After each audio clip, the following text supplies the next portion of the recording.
விசேட அழைப்பிற்கிணங்க இந்தியா செல்லும் ஜனாதிபதி கல்வி பொதுத்தராதர சாதாரணதர பரீட்சை இன்று நாடு முழுவதிலும் ஆரம்பம். பெருமளவிலான வெளிநாட்டு சிகரெட்டுகளுடன் நபரொருவர் கட்டுநாயக்க விமான நிலையத்தில் வைத்து அதிரடி கைது. மனிதாபிமான பிரச்சினையை அரசியலாக்க வேண்டாம், நாமல் எம்பி தெரிவிப்பு. காணி தகராறு காரணமாக யாழில் முதியவர் கொலை. ஆசிரியர் வெற்றிடங்களை நிரப்ப போட்டி பரீட்சை, வெளியான அறிவிப்பு. கனடாவின் கல்கரி நகரில் ஃபேமிலி டேயில் நிகழ்ந்த துயரம், குழந்தைகள் உட்பட 2 பலி.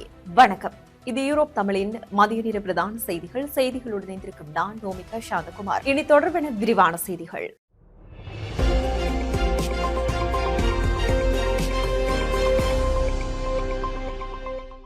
பிரதான அனுசரணை வழங்குவோர் நண்டிஸ் ரெஸ்டாரண்ட் அண்ட் கேட்டரிங் சர்வீஸ். இந்திய பிரதமர் நரேந்திர மோடியின் விசேட அழைப்பிற்கிணங்க AI இம்பேக்ட் சமிட் 2026 மாநாட்டில் பங்கேற்பதற்காக ஜனாதிபதி அனுரகுமார் திசநாயக்க இன்று செவ்வாய்க்கிழமை இந்தியாவிற்கு விஜயம் மேற்கொள்ளவுள்ளார். செயற்கை நுண்ணறிவு மனித குலத்தின் நன்மைக்காக பொறுப்புணர்வுடன் பயன்படுத்துவதை நோக்கமாக கொண்டு இந்திய பிரதமர் நரேந்திர மோடியின் தலைமையில் இந்த மாநாடு நடைபெறவுள்ளது. இந்த மாநாட்டில் ஜனாதிபதி அனுரகுமார் திசநாயக்க எதிர்வரும் 19ஆம் தேதி உரையாற்றவுள்ளார். 5 நாட்கள் நடைபெறவுள்ள இந்த மாநாட்டில் 20 நாடுகளின் அரசு தலைவர்களும் 45க்கும் மேற்பட்ட நாடுகளின் பிரதிநிதிகளும் பங்கேற்க உள்ளனர். அத்துடன் செயற்கை நுண்ணறிவு தொழில்நுட்பத்தின் எதிர்கால முன்னெடுப்புகள் மற்றும் உலகளாவிய சவால்களை முறியடிக்க அதனை எவ்வாறு பயன்படுத்தலாம் என்பது குறித்து இங்கு விரிவாக கலந்துரையாடப்படவுள்ளது. இந்த இந்திய விஜயத்தின் போது ஜனாதிபதி இந்திய பிரதமர் நரேந்திர மோடி உள்ளிட்ட பல நாட்டு தலைவர்களுடன் இருதரப்பு பேச்சுவார்த்தைகளை நடாத்தவுள்ளார் எனவும் தெரிவிக்கப்பட்டுள்ளது. தற்போது நிலவும் சீரற்ற வானிலை அல்லது ஏதேனும் அனர்த்தங்கள் காரணமாக மாணவர்கள் பரீட்சை மத்திய நிலையங்களுக்கு செல்வதில் சிக்கல்கள் ஏற்பட்டால் அவர்களுக்கு தேவையான உதவிகளை வழங்க அனர்த்த முகாமைத்துவ மத்திய நிலையம் விசேட வேலை திட்டம் ஒன்றை முன்னெடுத்துள்ளது. இதுகுறித்து அனர்த்த முகாமைத்துவ மத்திய நிலையத்தின் பணிப்பாளர் பிரதீப் கொடிப்ளி கருத்து தெரிவிக்கையில், ஏதேனும் இடர்நிலைமைகள் காரணமாக பரீட்சைக்கு செல்வதில் தடை ஏற்பட்டால் உடனடியாக 117 அல்லது 1911 என்னும் தொலைபேசி இலக்கங்களை தொடர்பு கொள்ளுமாறு அறிவுறுத்தியுள்ளார். அத்துடன் மாணவர்கள் சிரமமின்றி பரீட்சைக்கு செல்வதை உறுதிப்படுத்த போலீஸ் மற்றும் முப்படையினரின் ஒத்துழைப்பு பெற்றுக் கொள்ளப்பட்டுள்ளதாக தெரிவிக்கப்பட்டுள்ளது. சட்டவிரோதமான முறையில் நாட்டிற்கு கொண்டுவரப்பட்ட பெருமளவிலான வெளிநாட்டு சிகரெட்டுகளுடன் நபரொருவர் கட்டுநாயக்க விமான நிலையத்தில் வைத்து கைது செய்யப்பட்டுள்ளார். விமான நிலையத்தின் வருகை தரும் முனையத்தில் மேற்கொள்ளப்பட்ட சுற்றிவளைப்பின் போதே இன்றைய தினம் அதிகாலை இந்த சந்தேக நபர் கைது செய்யப்பட்டுள்ளார். சந்தேக நபரிடம் இருந்து 12,000 வெளிநாட்டு சிகரெட்டுகள் கைப்பற்றப்பட்டுள்ளதுடன் அவர் 58 வயதான கம்பளி பிரதேசத்தைச் சேர்ந்தவர் என தெரியவந்துள்ளது. விமான நிலைய காவல்துறை போதைப்பொருள் ஒழிப்பு பிரிவின் அதிகாரிகளுக்கு கிடைத்துள்ள தகவலின் பேரில் இந்த கைது நடவடிக்கை முன்னெடுக்கப்பட்டுள்ளதாக தெரிவிக்கப்பட்டுள்ளது.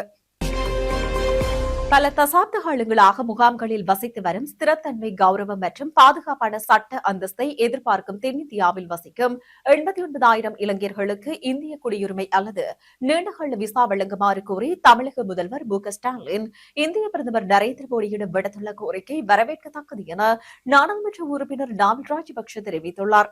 இதுகுறித்து தனது எக்ஸ் தளத்தில் பதிவிட்டுள்ள அவர் மேலும் குறிப்பிடப்பட்டுள்ளதாவது, 30 வருட கால யுத்தம் முடிவடைந்த பின்னர் ஜனாதிபதி மஹிந்த ராஜபக்சவின் ஆட்சி காலத்தில் தமிழக முகாம்களில் இருந்த இளைஞர்கள் தாமாக முன்வந்து பாதுகாப்பாக நாடு திரும்புவதை எமது அரசாங்கம் தொடர்ந்து எளிதாக்கியது.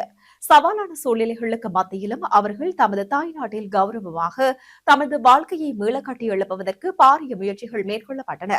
தற்போது தமிழக முகாம்களில் இருந்து நாடு திரும்ப விரும்புவோர் பல்வேறு தடைகளை எதிர்கொள்வதாக வரும் செய்திகள் கவலை அளிக்கின்றன. நாடு திரும்ப வருவோரின் கோரிக்கைகளை இலங்கை அரசாங்கம் கவனமாக பரிசீலித்து தேவையற்ற தடைகளின்றி அவர்கள் சமூகத்துடன் இணைவதை உறுதி செய்ய வேண்டும் என கேட்டுக் கொள்கின்றோம். இலங்கையர்கள் இந்தியாவில் உள்ள அதிக முகாம்களில் தொடர்ந்து கஷ்டப்பட வேண்டிய அவசியமில்லை. அவர்கள் இலங்கைக்கு திருப்பி இங்கு உரிமையுள்ள குடிமகளாக வாழ முடியும். இந்த 89,000 இளைஞர்களுக்கு எமது மக்கள், அவர்களின் நல்வாழ்வு, பாதுகாப்பு மற்றும் கௌரவம் ஆகியவற்றுக்கு நாமே பொறுப்பு கூற வேண்டும். இந்த உணர்வுபூர்வமான மனிதாபிமான பிரச்சனையை அரசியலாக்க வேண்டாம் என இலங்கை மற்றும் இந்திய அரசாங்கங்களையும் தமிழக அரசாங்கத்தையும் நாங்கள் கேட்டுக் கொள்கின்றோம். பாதிக்கப்பட்ட அனைத்து குடும்பங்களினதும் உரிமைகளையும் எதிர்காலத்தையும் பாதுகாக்கும் வகையிலான நிலையான தீர்வொன்றை நோக்கி நாம் ஒன்றிணைந்து செயற்படுவோம் என நாமல் ராஜபக்ஷ தனது பதிவில் குறிப்பிட்டுள்ளார்.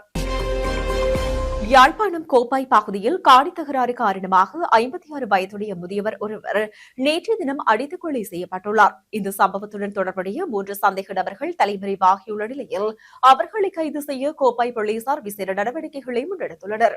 உயிரிழந்த நபருக்கும் மற்றொரு தரப்பினருக்கும் இடையில் நீண்டகாலமாக காணி பிரச்சினை இருந்து வந்துள்ளது. இது தொடர்பாக ஏற்பட்ட தர்க்கம் முற்றிய கைகலப்பாக மாறியுள்ளது. இதன்போது மூவர் இணைந்து நடாத்திய தாக்குதலில் குறித்த நபர் உயிரிழந்துள்ளதாக ஆரம்பகட்ட விசாரணைகளில் தெரியவந்துள்ளது. சம்பவம் குறித்து கோப்பாய் போலீசார் சம்பவ இடத்திற்கு சென்று விசாரணைகளை முன்னெடுத்துள்ளனர். தாக்குதலை நடத்திய மூவரும் அடையாளம் காணப்பட்டுள்ளதாகவும் அவர்களை தேடி விசேட சுற்றிவளைப்புகள் முன்னெடுக்கப்பட்டுள்ளதாகவும் போலீசார் தெரிவித்தனர்.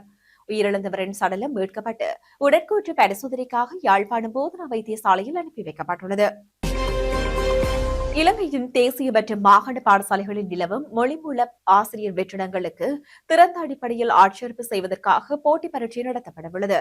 இதற்கான விண்ணப்பங்களை கோரி 2026 பிப்ரவரி மாதம் 2ஆம் தேதியன்று வெளியிடப்பட்ட இலக்கம் 19 மேல் 247 கொண்டு அதிவிசேட வர்த்தமானி அறிவித்தலின் 5.1 பிரிவின்படி பட்டத்துக்கு அமைய பூர்த்தி செய்யப்பட வேண்டிய திகதியை 2026 மார்ச் மாதம் 5 என திருத்தம் செய்வதற்கு அமைச்சரவையின் அறிவுறுத்தலுக்கு இணங்க சட்டமா அதிபரின் ஆலோசனை கோரப்பட்டது.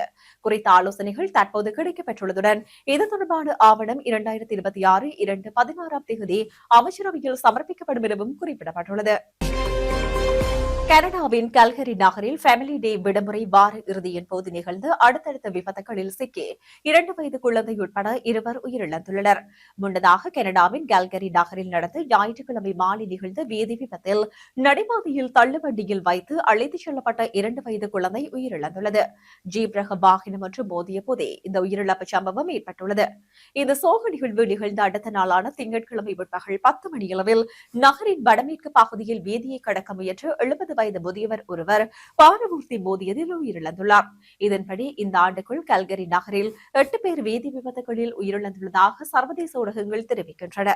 செய்திகளின் நிறைவாக மீண்டும் தலைப்புச் செய்திகள்.